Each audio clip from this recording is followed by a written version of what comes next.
Hi, my name is Gerhard Schwander and welcome to Selling Power TV. Today we have the pleasure of meeting with Dave Kurlan. He's the founder of Dave Kurlan, an associate, and we also have Chad Burmeister. What is your title, Chad? Senior Director of Global Sales Development at Ring Central. Why don't we talk a little bit about what is happening in sales organizations today and why do sales leaders need to think about creating value? Today, there's so much competition, there's so much price sensitivity. Only one company can have the lowest price. So the only safe strategy is to sell value.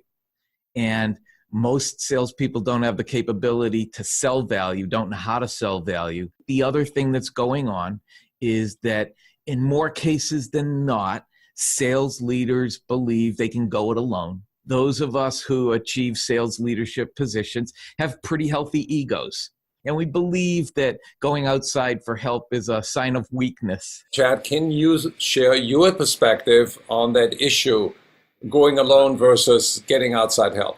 The fact is, there's a lot of centers of excellence with people like Dave who really can, I like to call it coaching with neutral elements. So one of the things that Dave and his company did when they came in to help my organization is bring in videos of different movie scenes and then play the tape, pause it, and then get in and relate that to, what type of selling situation that you're going through at the time. By bringing in a third party, that has done this hundreds, thousands of times, it helps you bring best practices from other organizations and think outside the box to move the needle.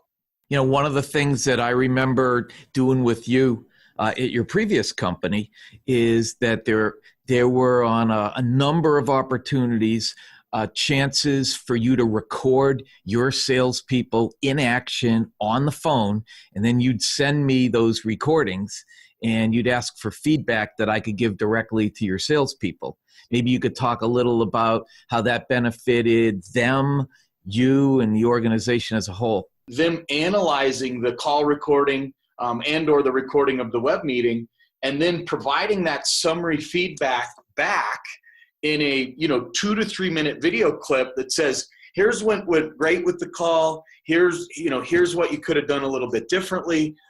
It also gave me, as the sales VP, the ability to learn how to coach better. Dave, can you share some of the metrics that you have achieved for Chad's former company?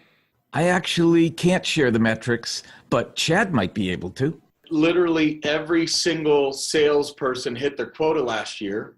So 100% quota attainment is a pretty good outcome, I would say. When you compare it to what's going on everywhere else where companies struggle to get half their reps hitting quota, that's really impressive. What about the extension of that effort on the customer? What is the customer feedback, if you can share that? The best example that I can share of a rep who went through Kurlan training is a guy named Eric. And I won't share his last name, but Eric, if you're watching this, you know who you are. He had what Dave Kurlan in his objective management group sales assessment calls the money gap. He buys and he goes to the store and he evaluates every single alternative. And so he had no gaps in 4 of the top 5 areas, but that one he had a gap in. And so I worked with him so hard through it. And I said, look, how does this affect you when you buy this way? And how does it affect your selling situation? And what it turned out is, because he bought in such long 2-3 month cycles, checked out every alternative, when he would sell, the customer would say, well, I need 90 days. I got to look at every alternative. He used to say, yeah, that's fine. He now is able to flip it. He felt like he would be impacting the customer by asking for the business sooner in a negative way. But in fact, now that he's changed his buying patterns, he's also changed his selling patterns, and he finds that he can add value to his customers better than he ever could before. The nice thing about working with someone like Chad is, instead of resisting and instead of trying to protect his butt, and instead of being afraid to make a mistake, and instead of being exposed, Chad was leading by example, and Chad would be the first to adapt, and Chad would be the first to adopt. Chad would be the first to coach to it. And that's such an important element in the success of any sales training initiative, sales coaching initiative. Everybody's going to be expected to not only go through it, but change. Thank you, Dave, and thank you, Chad, for sharing your insights on creating value for the sales organization, but also for customers.